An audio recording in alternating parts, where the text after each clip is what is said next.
Sir নাকি না sir আপনি জি জি স্যার না না এটা 50,000 টাকা ছিল 20,000 টাকা ব্যবস্থা করলে স্যার অনেক ঠিক সময় আছে করছে। এখানে একটা check করতে হবে।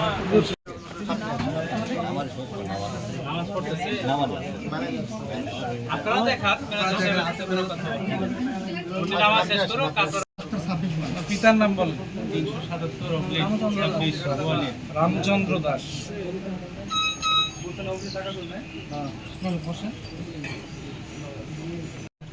কোম্পানি করছে এজ এ ম্যানেজার আপনার দায়িত্ব ছিল এগুলো দেখার না আইন অনুযায়ী এগুলো করার চেষ্টা দায়িত্ব করেছি ছিল। আমি একটু পরিবর্তন করার চেষ্টা করেছি কিন্তু মানে আমি সেই অবস্থানে নাই যে অবস্থানে আমার কথা তারা শুনে সেটা তৎক্ষণাৎ সেই ব্যবস্থা গ্রহণ করি।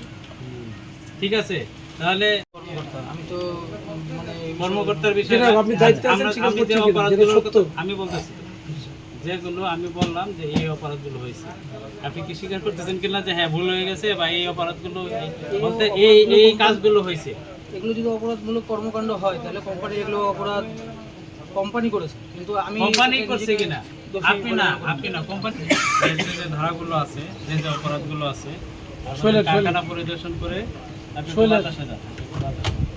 জমে গেছে পরিদর্শন করে আমাদের কাছে যে যথাযথ যে ভালামত যেটা প্যাকেটিং করা আছে ওটাতে তারিখ নাই উৎপাদনের তারিখ নাই মেয়াদোত্তীর্ণের তারিখ নাই লেবেলিং নাই মূল্য নাই কিছুই নাই যা 37 ধারার অপরাধ এবং সার্বিক পরিদর্শনে মনে হয়েছে বিভিন্ন পণ্য তারপরে যে ফুড কালার যে ক্রেতাদের বা ভোক্তাদের যে প্রতিশ্রুত পণ্য দেওয়ার কথা সেই ধরনের পণ্য আপনারা দিচ্ছেন না সরবরাহ করছেন যে কারণে আপনাদের এর সাথে 45 ধারার অপরাধ দুইটা ধারা অপরাধ করেছেন মনে আমার কাছে প্রমাণিত হচ্ছে বা মনে হচ্ছে এমত অবস্থায় আপনার বিরুদ্ধে এই অভিযোগগুলো এনে এই দুই ধারার চার্জ করলাম